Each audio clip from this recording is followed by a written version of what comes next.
हे भगवान, यह क्या हो गया? इतनी मेहनत से कमाया हुआ धन एक रात में चोरी हो गया। मैंने बड़ी मुश्किल से इतना धन जमा किया था कि इस बार जमींदार का सारा कर्जा चुका दूंगा। अब मैं जमींदार को कहां से पैसे दूंगा? वह तो मेरी सारी जमीन हड़प लेगा। वह तो मेरा जीना मुश्किल कर देगा। हे भगवान, मैं क्या करूं? रामू, यह सब क्या हो गया भाई? तुम्हारे घर चोरी कब हो गई? यह सब हुआ कैसे? क्या पता भाई। कल रात को मैं थोड़ी देर के लिए खेत की पहरेदारी करने गया और जैसे मैंने सुबह आकर देखा तो घर का ताला टूटा हुआ था और घर से सारा धन जो मैंने जमींदार के लिए रखा था सब चोरी हो चुका था। अरे रामू, यह तो बहुत बुरा हुआ। भगवान सत्यानाश कर उसे चोर का। यह सारी बात बगल में खड़ा किशन सुन लेता है और दौड़ा दौड़ा अपने दोस्त मंगरू के घर जाता है। मंगरू उसे देखकर बोलता है, अरे किशन, आज सुबह सुबह तुम्हें अपने दोस्त की याद कैसे आ गई? तुम इतनी सुबह यहाँ? क्या हुआ भाई, क्या बात हो गई? अरे मंगरू, क्या तुम्हें पता है हमारे गांव में चोरी हुई है? वह बेचारा रामू है ना, उसके घर किसी ने चोरी कर ली है और उसका सारा धन चुरा लिया है। क्या सच में? मुझे तो इस बारे में कुछ नहीं पता। मुझे बस अभी तुमसे ही पता चल रहा है। वैसे मंगरू, कल रात को तुम कहाँ थे? अरे किशन, मैं तो अपने घर ही था, पर तुम ये क्यों पूछ रहे हो? अब ज्यादा बनने की कोशिश मत करो। मैं तुम्हें बचपन से जानता हूं और तुम मुझसे झूठ नहीं बोल सकते। सच सच बताओ, यह सब तुमने ही किया है ना? क्यों करते हो तुम ऐसे काम? मैं तुम्हें कितने दिन से एक ही बात समझते आ रहा हूं कि यह सब गलत है। किसी और की मेहनत की कमाई ऐसे चुरा कर खाना कोई अच्छी बात नहीं है। किसी दिन तुम पकड़े जाओगे तो बहुत बुरे फंसोगे। तुम मेरे बचपन के बहुत अच्छे दोस्त हो, इसलिए मैं तुम्हें इतना समझाता हूँ। तुम दिल के इतने साफ हो, लेकिन तुम्हारी एक ऐसी आदत की वजह से तुम्हारा नाम खराब हो जाएगा। तुम ये आदत छोड़ क्यों नहीं देते? देखो, मेरे ऊपर कर्जा है, मेरी बहन की शादी भी करनी है और तुम यह भी जानते हो कि तुम्हारी तरह मैं भी एक अनाथ हूँ और मुझ पर कितनी सारी जिम्मेदारी है। फिर भी मैं मेहनत से कमा कर खाता हूँ। मेरे पास जमीन का एक छोटा सा टुकड़ा है। मैं उस पर मेहनत करता हूँ और ईमानदारी की जिंदगी जीता हूँ और मैं चाहता हूँ कि तुम भी ईमानदारी की जिंदगी जियो। यह सब चोरी चकारी के काम छोड़ दो। देख लेना, एक दिन तुम बहुत बुरे फंसोगे। क्या यार किशन, तुम भी सुबह सुबह मुझे बातें सुनते जा रहे हो? तुम तो अच्छी तरह से जानते हो ना कि मुझे मेहनत के काम नहीं होते। मुझे मेहनत करना बिल्कुल पसंद नहीं। तो तुम मेरी बात नहीं मानोगे? ठीक है, जो करना है करो, मैं जा रहा हूँ। मंगरू की यह बात सुनकर किशन को थोड़ा सा गुस्सा आ जाता है और वह गुस्से में वहां से निकल जाता है और थोड़ी दूर जाकर एक पेड़ के नीचे बैठ जाता है। अरे भाई, क्या तुमने सुना है? हमारे बगल के गांव में एक बहुत पहुंचे हुए महात्मा आए हुए हैं। मैंने सुना है कि वह बहुत चमत्कारी व्यक्ति है और वह ऐसे ऐसे चमत्कार करते हैं कि आदमी देखकर दंग रह जाता है। और उनकी बातें सुनकर कितना भी बुरा आदमी हो, वह अपने बुरे काम छोड़कर सत्य मार्ग पर चढ़ने लगता है। उनकी बातों का जादू ही ऐसा है कि आदमी अपनी सारी बुरी तो आदतें छोड़ दे और अच्छे कामों में लग जाए। यह सारी बातें किशन सुन लेता है और मन ही मन सोचता है, क्यों ना मैं अपने दोस्त मंगरू को इन महात्मा के पास ले जाऊं? शायद वह मेरी मदद कर दे और मेरे दोस्त को अच्छाई के रास्ते पर चलने के लिए मना ले। क्योंकि वैसे तो मेरा दोस्त बहुत अच्छा है, लेकिन एक बुरी आदत की वजह से वह अपना सारा जीवन व्यर्थ करने पर तुला है। मुझे उसकी मदद करनी ही होगी। मैंने तो उसे लाख समझाने की कोशिश की, लेकिन वह मानता ही नहीं। शायद इन बाबा के पास जाकर ही उसे अक्ल आएगी। हाँ, मैं ऐसा ही करता हूँ। मैं अभी मंगरू को इन महात्मा के पास लेकर जाता हूँ। किशन फिर से मंगरू के घर पहुंचता है और मंगरू किशन को देखकर बोलता है, अरे किशन, तुम फिर से आ गए। सुन, तुम अभी अभी तो गुस्से में गए थे। मैं अच्छी तरह से जानता हूं तुम मुझसे ज्यादा देर तक गुस्सा नहीं रह सकते, क्योंकि मैं तुम्हारा बचपन का दोस्त हूं। वह सब छोड़ो, तुम्हें अभी मेरे साथ चलना होगा। पर किशन, जाना कहाँ है? तुम चुपचाप मेरे साथ चलते हो या नहीं? हाँ ठीक है भाई, गुस्सा क्यों करते हो? मैं चल रहा हूं तुम्हारे साथ।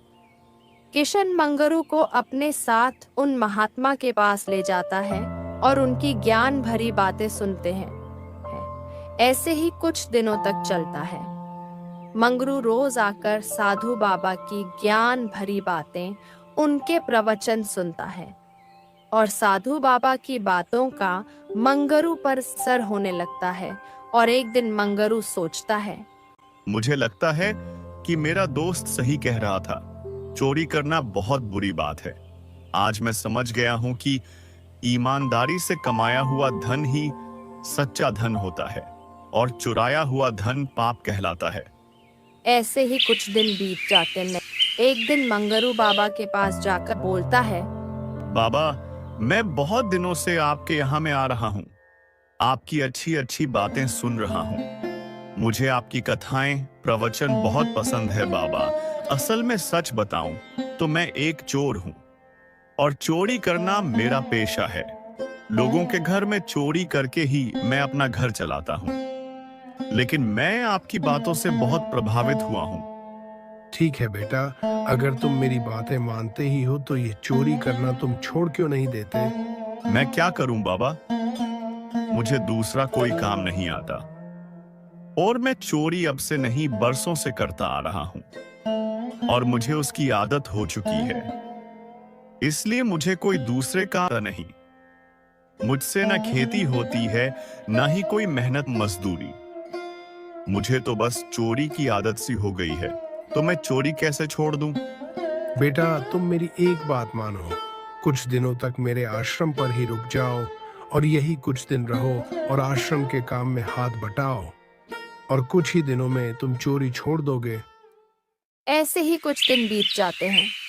मंगरू साधु बाबा के साथ रहने लगता है और उनकी सेवा करता है और कुछ ही दिनों में मंगरू सुधर जाता है। उसमें बदलाव आने लगते हैं। अब मंगरू पहले जैसा नहीं रहा। साधु बाबा उसके इस व्यवहार से बहुत खुश होते हैं और उसकी सेवा से बहुत प्रसन्न होते हैं। एक दिन साधु बाबा बोलते हैं, बेटा, मैं तुम्हारे सेवा भाव से बहुत खुश हूँ, लेकिन मुझे अब जाना होगा। मैं एक साधु हूँ और एक साधु का कोई एक ठिकाना नहीं होता। मुझे अब दूसरी जगह जाना होगा और जाते जाते मैं तुम्हें कुछ देना चाहता हूँ। मांगो, तुम्हें क्या मांगना है? बाबा, आपके पास जो पशु पक्षियों की बोली समझने की सिद्धि है, मैं वही चाहता हूं। बस आप कृपया कर मुझे वह सिद्धि दे दीजिए। मेरी बड़ी मदद हो जाएगी। ठीक है बेटा, मैं तुम्हें वह सिद्धि दे देता हूँ, पर उसका कोई दुरुपयोग मत करना, वरना तुम्हारा सर्वनाश हो जाएगा। ठीक है बाबा, आपका बहुत बहुत धन्यवाद। इतना कहकर बाबा वहां से चले जाते हैं और मंगरू अपने घर चला जाता है और सबसे पहले जाकर अपने मित्र किशन से मिलता है। अरे मंगरू, तुम इतने दिनों से कहाँ थे? मैं उन्हें बाबा जी के पास गया था। जिस बाबा के पास तुम मुझे लेकर गए थे, मैं इतने दिनों से उन्हीं के पास था। आज तुम्हारी वजह से मैं एक अच्छा इंसान बन पाया हूँ। तुम उस दिन मुझे वहां नहीं लेकर जाते तो मेरी जिंदगी आज भी वही होती, पर मैं पूरी तरह से बदल चुका हूं। मैंने चोरी करना छोड़ दिया है। अब मैं भी तुम्हारी तरह मेहनत करूंगा और मेहनत करके धन कमाऊंगा। अरे यह तो बहुत अच्छी बात है। मंगरू दूसरों के खेतों में जाकर मजदूरी का काम करने लगता है देखते ही देखते कुछ दिन बीत जाते हैं। एक दिन किशन की बहन को देखने लड़के वाले आते हैं। किशन जी, हमें आपकी बहन बहुत पसंद आई और हम जल्द से जल्द यह शादी करना चाहते हैं। रामलाल जी, अगर आपकी कोई और इच्छा है वह तो बता दीजिए, क्योंकि मेरे माँ बाप तो नहीं हैं। हम दोनों भाई बहन अनाथ हैं। मुझसे जो बन पाएगा मैं वह जरूर करूँगा, लेकिन अगर आपकी कोई और मांग हो तो आप अभी बता दीजिए, आगे बात बढ़ाने में आसानी होगी। नहीं नहीं किशन जी, हमारी और कोई मांग नहीं है। हमें तो केवल एक अच्छी बहू चाहिए। इतना कहकर वह लड़के वाले वहां से चले जाते हैं।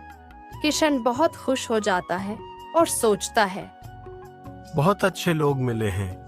इतने अच्छे लोग तो ढूंढने से भी नहीं मिलेंगे। उन्होंने तो दहेज के लिए साफ साफ मना कर दिया, लेकिन बड़े भाई होने के नाते मेरा यह फर्ज बनता है कि मैं बारातियों का स्वागत बहुत अच्छे से करूं। चलो, अब पर मुझे पैसों का इंतजाम जल्द से जल्द करना पड़ेगा।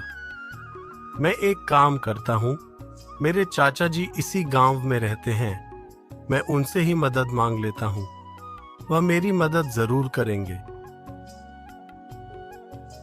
किशन अपने चाचा के यहाँ जाता है। किशन को देखकर चाचा बोलते हैं, अरे आओ किशन, मैं तुम्हारे पास आने वाला था। माफ करना किशन, मुझे पता था कल तुम्हारे घर लड़के वाले आने वाले थे, पर मुझे किसी जरूरी काम से शहर जाना पड़ गया। मैं तुम्हें पूछने आने वाला था। क्या कहा लड़के वालों ने? उन्हें हमारी पूनम पसंद तो आई ना?